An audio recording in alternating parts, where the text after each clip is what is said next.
What's going on, guys? Welcome back to the channel. Today is the day we get the wheels installed on the car.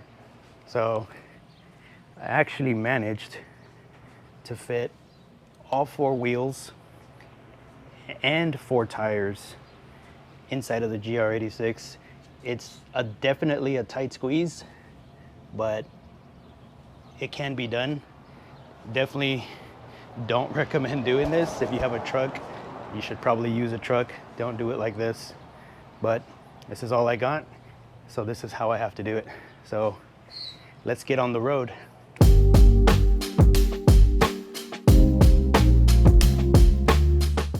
All right, guys, so we are currently en route to Evasive Motorsports, and according to navigation, we are roughly about 30 minutes away from here. And I'm glad, because I think this rubber smell from all these tires in here is starting to get to my head. I have a feeling that I'm gonna be smelling rubber for a while.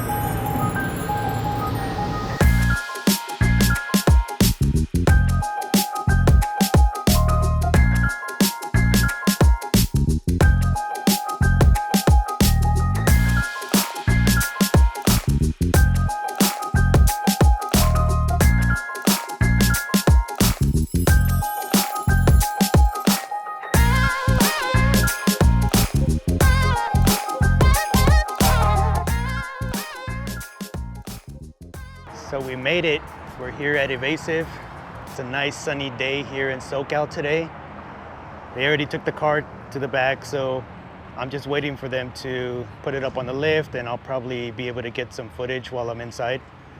So check out some of these cars that they got out here though. Sick S14 and a yellow Supra. Sheesh.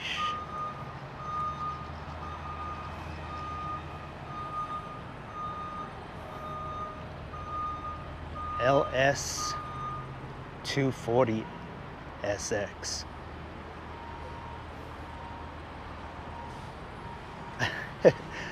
Supra. Things are sick. It's a little Tesla over there on some TEs. So I'll get some more footage from inside when they got the car on the lift.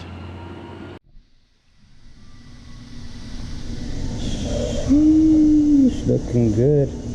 So we got the TPMS off of the stocks and we transferred them over to the new wheels.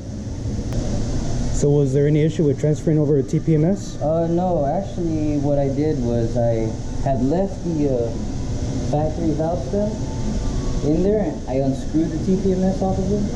Then I got you new valve stems, put those on the new TPMS. So okay. You still have valve stems on here.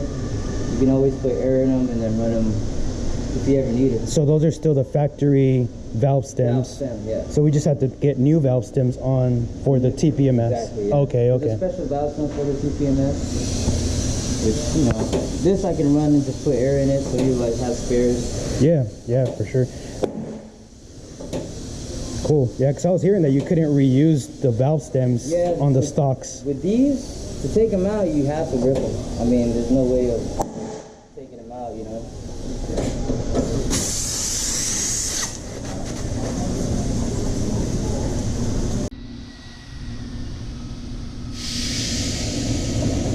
Man, the S2000R.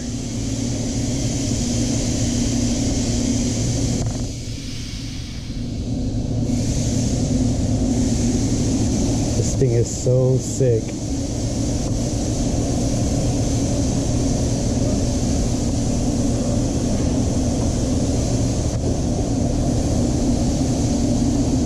So if you guys follow Evasive Motorsports page, you've probably seen this S2000 is running the FK8 Type R motor. This thing is so sick.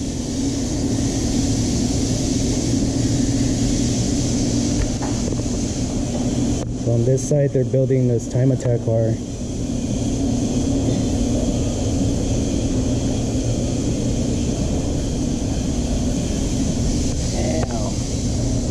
Big boy brakes.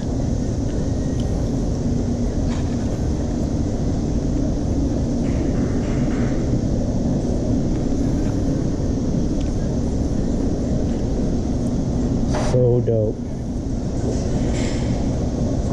A little Mark IV up there.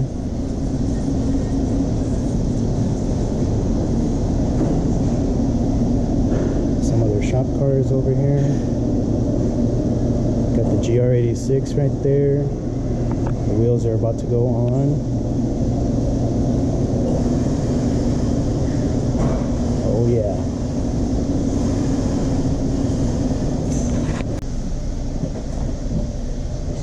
Damn, look at that turbo.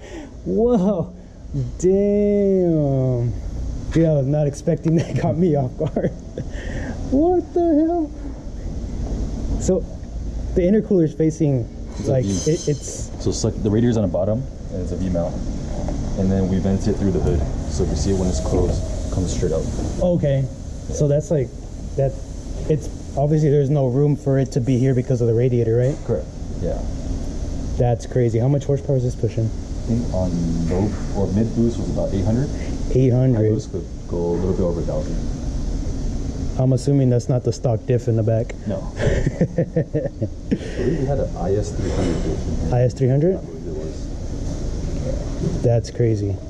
So this car's just retired now, Retired, yeah. We ran it 2 years ago, I believe.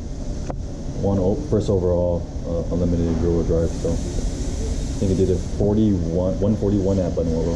Whoa. Pretty quick. That's crazy. What about that one? That's our original FRS that we built back in 2012. So we ran it for probably like 4 or 5 years. This car actually went to Japan. So it went to Scuba. And then we didn't know what we were doing out there, but we still ran a sub 1, so 59. Wow. Still pretty quick. But that was still on the FA20 supercharged. So it's definitely underpowered for a race car like that setup. Yeah. That's crazy, man. The aero on these things are crazy. You guys ever do the hill runs? Pikes Peak. Yeah, Pikes Peak. Both of these cars. Oh, they both did it?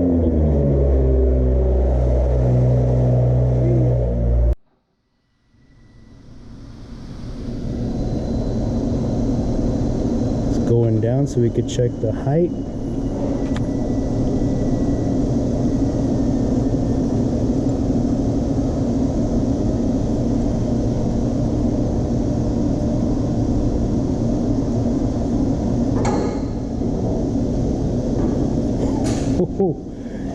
Oh shit.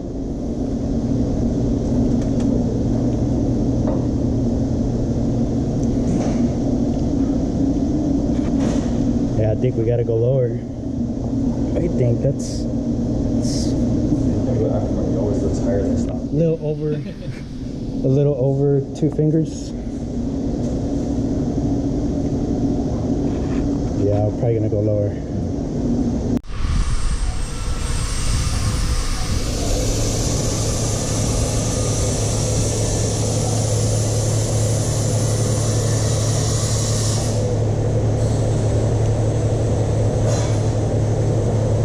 Got the car on the lift now, just dialing in the camber. The ride height was adjusted already. Looking real good.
Hold 2 finger.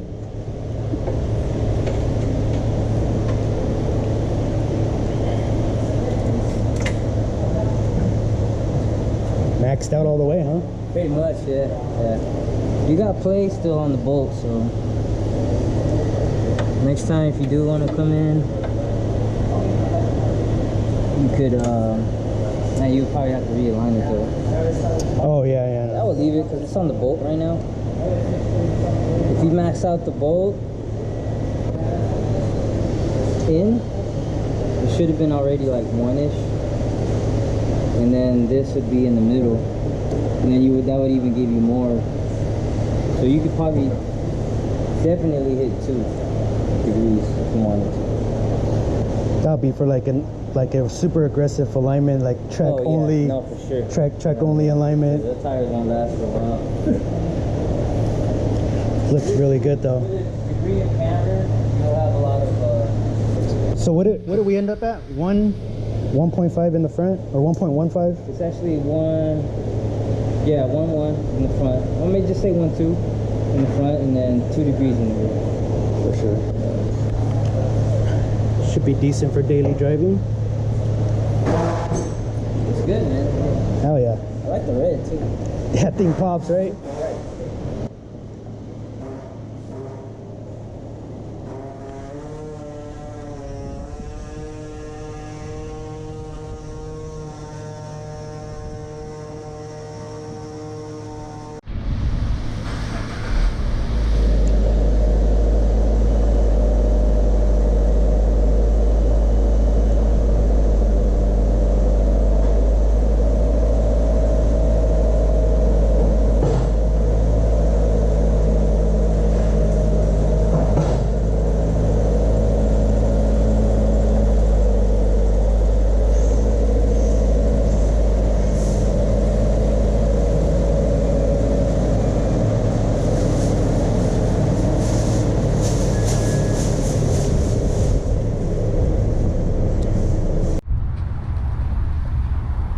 Alright, well she's all done. That is a wrap here at Evasive. It came out super good. Really happy with the way that it looks. I am loaded up with the stock wheels and tires in the back. So the back is sitting a little bit lower than what it should be. But it should be okay. We shall see. We shall see.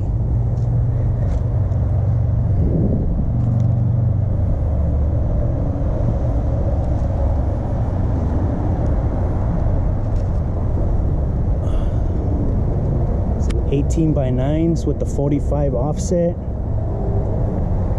and 255 35 Advan Apex V601s. Advans on Advans. And topping it off with the Chasing J's for the bling factor.